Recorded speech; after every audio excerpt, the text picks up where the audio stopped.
Ayodhya Kandam. Ayodhya chapter. Rama Sita Thathwam. Rama and Sita principle. None of you should be sad by thinking of Rama. And also due to Janaki, who is a pretty form. I am now telling you the principle. Please hear with great attention. Rama is the real Maha Vishnu, who is the primeval Narayana with lotus eyes. Lakshmana is Anantha and the daughter of Janaka. Is the goddess Lakshmi, who is the illusion of this world. Due to the different properties of Maya, illusion, the god assumes several different forms. Lord Brahma, who was born out of the lotus, has the Rajas a property and created the two worlds in a very clear way, assuming the form of Vishnu, which has predominantly Sattva form. The God, who is divine and is never born, always keeps on protecting this world. God does not have any properties, but illusions makes us see them. In the form of Rudra, with the Dhamma's property, that consort of daughter of mountain destroys, becoming pleased with the devotion of Vayavaswa the Manu.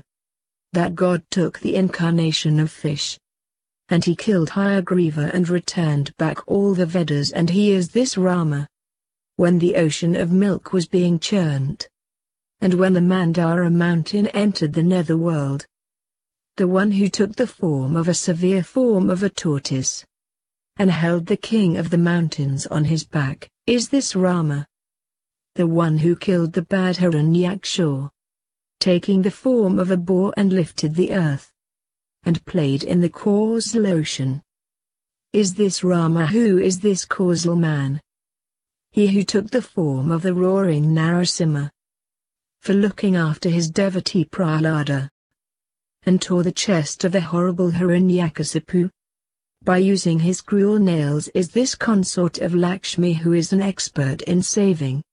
When Athri with great devotion requested him, and also worshipped him for the birth of a son, along with great mercy, he who was born as her son and younger brother of Indra, and went to his great devotee Mahabali, requested for 3 feet of earth, and measured the 3 worlds in 3 feet, and got the earth from Mahabali and gave it back to Indra. As the Trivikrama who likes his devotees is also Rama, for exterminating of kings, who were born as hater of Brahmins. The one who was born as Parashurama, is this Rama, who is the blessing of this world. He has been born as the son of Dasaratha, and the husband of the daughter of earth in this world, for saving Dharma by killing all the Rakshasas, and to lighten the burden of this earth. He is primeval, not born, divine soul, God of gods.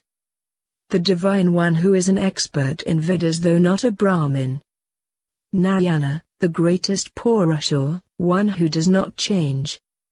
The causal man, Rama, the stealer of the mind.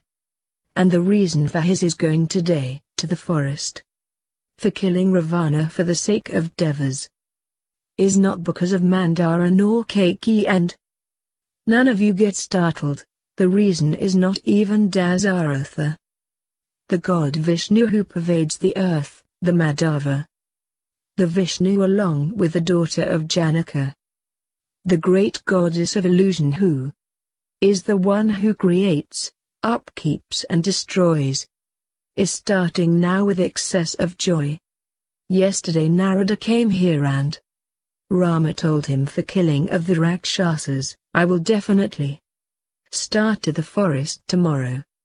And from this, please understand that he is not sad at going to forest.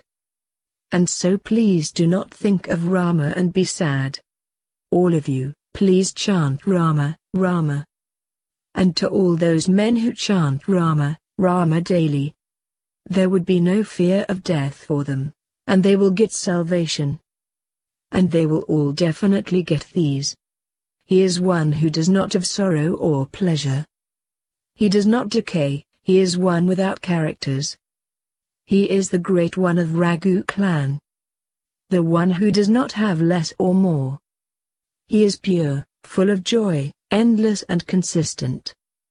How can sorrow ever come to one who has a form of God like him? He was born in this earth due to the prayer of his devotees, and he is the lover of his devotees. For fulfilling the desire of Dasaratha, and for killing Ravana, and for looking after the three worlds, he has taken this incarnation. O simple people, that man has become God. After telling about Rama like this, Vamadeva retired from there, and afterwards those who drank the nectar of Vamadeva. Those citizens knew that Rama is only Narayana, and all them whirled round in the ocean of divine joy. Those who meditate on this secret of Rama and Sita, again and again with utmost joy, will get firm devotion towards God Rama, and sorrows of all of them would be destroyed. I told the divine meaning of Rama, which is secret, which should be hidden from others, and one that would destroy all your sins. Thinking that all lovers of Rama are great, the pain in the minds of the citizens was destroyed, and that great sage also went back with joy. Vana Yatra, journey to forest. Then Rama entered the house of his father, and without sorrow saluted and told Kaikeyi, who was his mother, "Please leave out sorrow from your mind. Me, Lakshmana and the daughter of Janaka, have started from here with pleasure. Please leave out the sorrow far away, and let my father order me what should be done."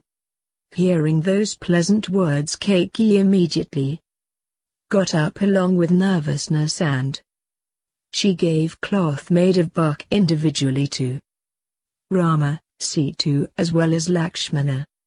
And Rama, forsaking the rich cloths, dressed himself in those wooden bark.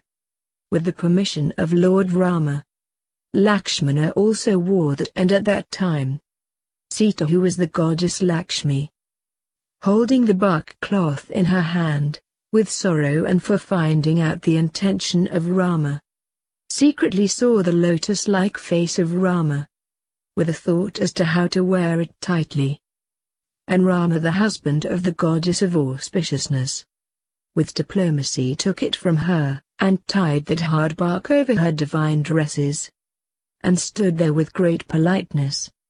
Seeing this, the wives of the king, and all the other people assembled there, started weeping due to sorrow, and hearing this, the great sage Vasishta, who was standing there, berated Kaikeyi with great anger and told her, "Why you had this thought, O bad woman? O Rakshasi, O lady with an unclean mind. O lady who has a hard mind when seeing misery.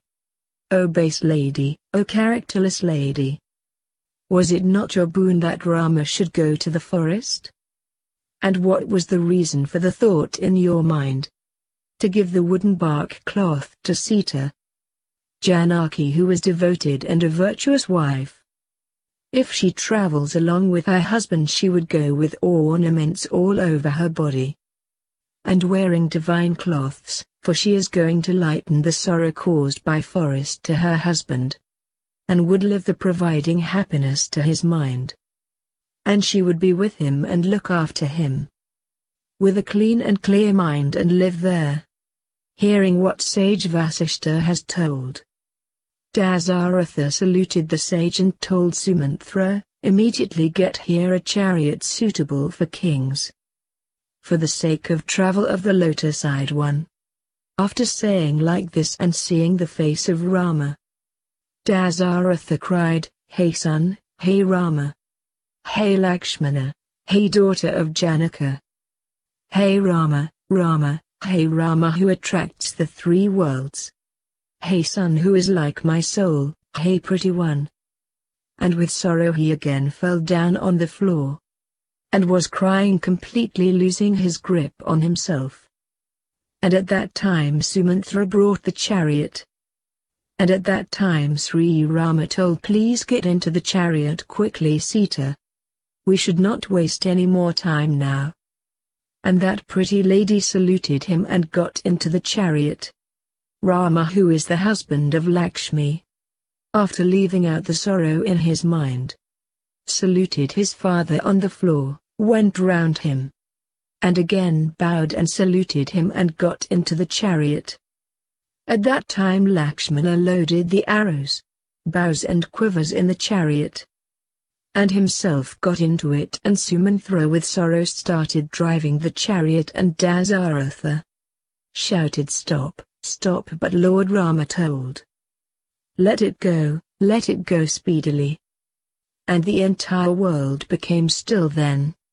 When the lotus-eyed one disappeared in the distance, the king fell down fainted on the floor.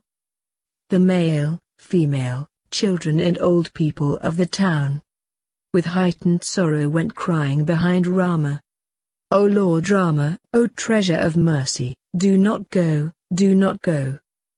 How can we tolerate when we are not able to see your body, which is like nectar? O God, what a fate, we feel as if our soul has left." Telling like this and wailing, all the people, without delay, started walking behind the chariot. And the king, after crying a lot with sorrow, told his helpers, "Please carry me and put me in the house of Rama's mother. After parting from Rama, I cannot and would not now live in this earth." Hearing these words, those of his servants carried the king and placed him in the house of Kausalya, and at that time again the king fell down fainted, and after waking up started crying, even with Kausalya, who was also sad. When the night fell, Sri Rama went to the bank of river Tamasa and stayed there, drinking only some liquids and along with Janaki, not taking any food, he slept at the root of a tree. Lakshmana, armed with bow and arrows, guarded them, and with sorrow spent his time talking of sad things with Sumantra. And the citizens also came near them, thought firmly in their mind that, if they are not able to take Rama with them, they also would live in the forest with them. Seeing the crying and sorrow of the citizens, Sri Rama decided in his mind, when the sun rises, they would not allow us to go, and there would be problem for our purpose. And now they are sleeping tired with sorrow, and they do not have consciousness, and we shall go from here before they wake up. And so immediately get the chariot readied, as soon as Sumantra heard the words of Rama. And when he immediately got the chariot ready, both the Raghavas and the daughter of Janaka got into the chariot, and at that time the citizens did not know anything, and Sumantra drove the chariot for little time towards Ayodhya and later drove it fast to the southern direction. All the citizens who were sleeping round them at the time woke up next day but did not see Rama and cried with deep sorrow, and went back to Ayodhya, and by always thinking about Rama with Sita in their mind again and again daily, lived with a very pure mind. All of them lived with their sons and friends. Raghava, the husband of the auspicious goddess, reached the shores of Ganges and along with Sita took the auspicious bath in the river, and along with his brother reached a place not far from the town of Srangavara, and happily lived below a uval tree. Acacia Halosersha. Guha Sangamam. Guha meeting. Guha heard the great festival of coming of Rama with great happiness, and to see and worship the feet of God Rama, who is a youth like him, he came with a mature mind and devotion speedily, along with ripened fruits, honey and flowers. And after placing them near Rama with devotion, he saluted Rama by falling on the floor. Rama immediately took and made him stand and hugged him tightly and embraced him, and with a soft smile sweetly and happily inquired about his news and welfare. And seeing the lotus-eyed one with folded hands, Guha asked, Today I have become greatly blessed. And definitely the life of a tribal has become pure. And this country which belongs to the tribes is without any faults, and please look after me, who am your slave in this country, without any botheration whatsoever. Along with great happiness, your honored self should always live here and purify my private quarters with the divine dust of your lotus-like feet, and also bless me with great sympathy. To Guha, who was there after this prayer, with a happy smile Sri Rama told, "My friend, please hear my words. I cannot have better pleasure than that. But I have to spend 14 years in the forests without taking food given by others till the period of the forest life is over. This country is mine, and are you not my friend? And you being honorable, please look after this country. And do not mix sorrow with this arrangement. And go and bring the milk of banyan tree."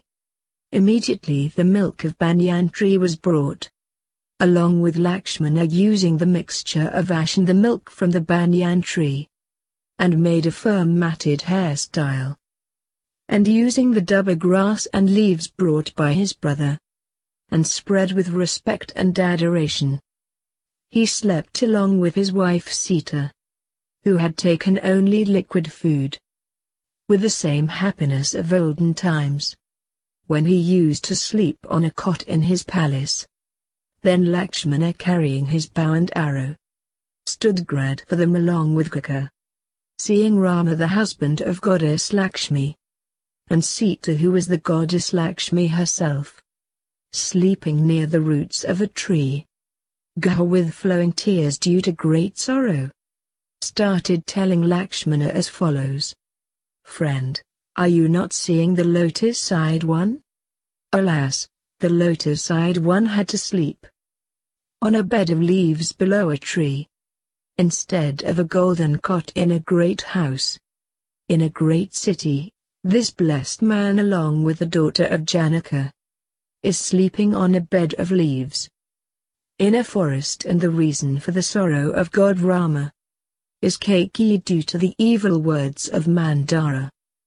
And has not this Kaikeyi done a very great sin?" After hearing the words of Guha, Lakshmana immediately answered him, "O one with balanced thought, hear my words and chant the names of Rama always without fail. In these 3 words, who is the cause of whose sorrow? And O friend, who is the cause of happiness of others? The reason for pain and pleasure in these worlds is the karma that we have earned in previous births. Definitely nobody has thought in his mind about giving away of sorrows and pleasures. Always the ignorant people tend to think that so and so is the one who gave pleasure to me, or so and so is the one who gave sorrow to me. And such thoughts will not rise to the wise men. Here, due to unnecessary pride sometimes, we think that we are the people who are doing it. And the world is tied up by the thread of karma. And all pleasures that we enjoy arise from real karma. Friend, enemy, servant, relatives, those who hate us, the go-in-between, people who love us, are only a mental illusion. And our actions, if we think about it, are strange. As we think, so it happens, and sorrow and pleasure are completely controllable by our real actions. And when I thought about all these, whatever speedily comes, should over time definitely become all right, and we should live contented. Do not go on desiring for pleasures. Pleasures come by fate, and so there is no need to forsake it. As far as I can think, worrying about them is a waste.